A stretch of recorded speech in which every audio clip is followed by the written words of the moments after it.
The world held its breath. In a year already scarred by fear and uncertainty, one haunting video would stop time and spark a fire that spread across continents.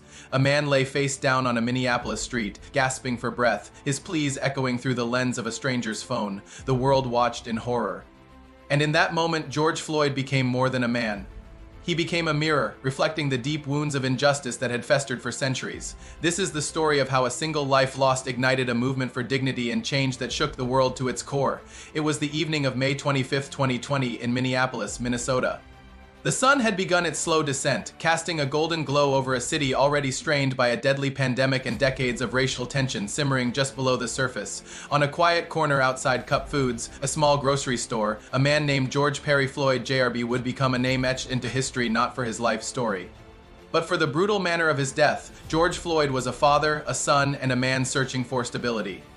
At 46 years old, he had lived through hardship, poverty, and the endless struggle that so many African Americans endure in a country that has long grappled with racial inequality. That day, Floyd walked into Cup Foods to buy cigarettes with a $20 bill that the store clerk believed might be counterfeit.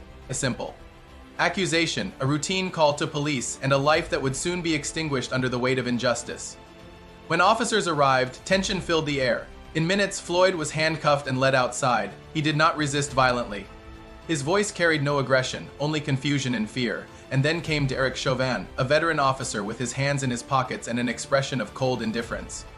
Chauvin forced Floyd onto the asphalt, pressing his knee onto Floyd's neck with calculated restraint, a restraint that felt more like punishment than procedure. Time slowed. The evening air was filled with pleading voices, bystanders capturing every second on their phones, their cries of "Get off him," piercing the scene.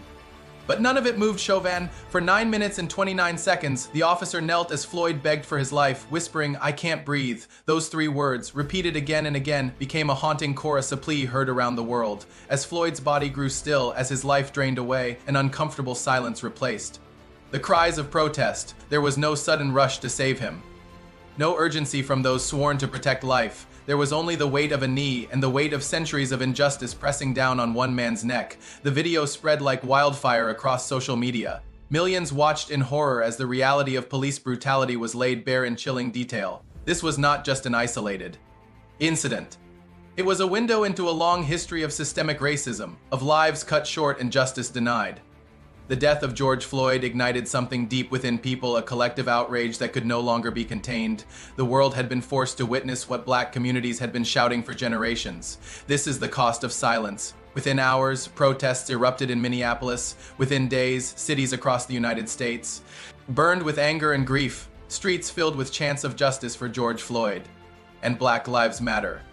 Murals appeared on walls, candles lined sidewalks, and Floyd's name became a rallying cry for change. His death was not just a tragedy.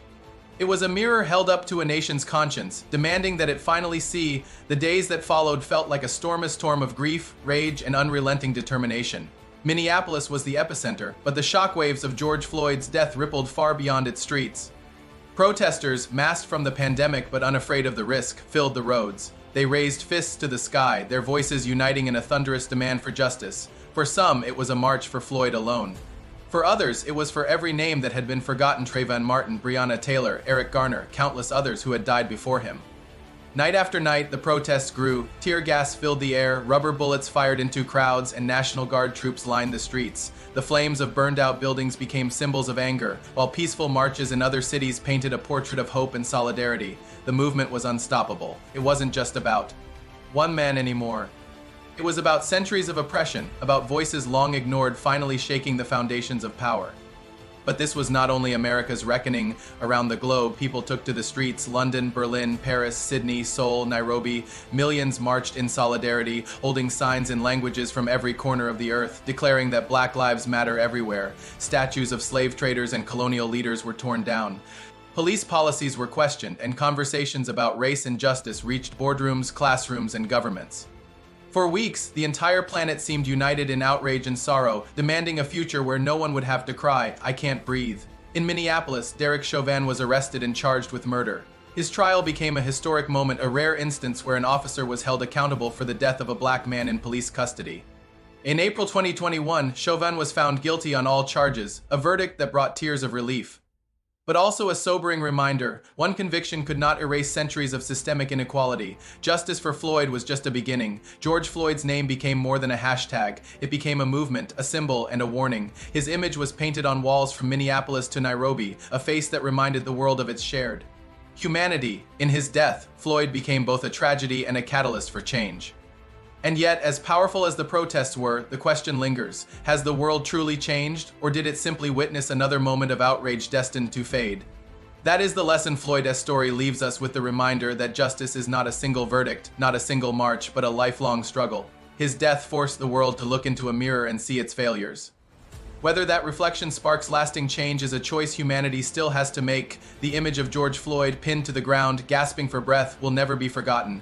It is a scar on the pages of history, a moment that shattered complacency and awakened a movement. His voice, silenced that night in Minneapolis, lives on, in the chants of millions demanding a world where dignity is not a privilege but a right. This is not just George Floyd's story, it is ours. It is a reminder that history is written not only by those in power but by those who refuse to look away.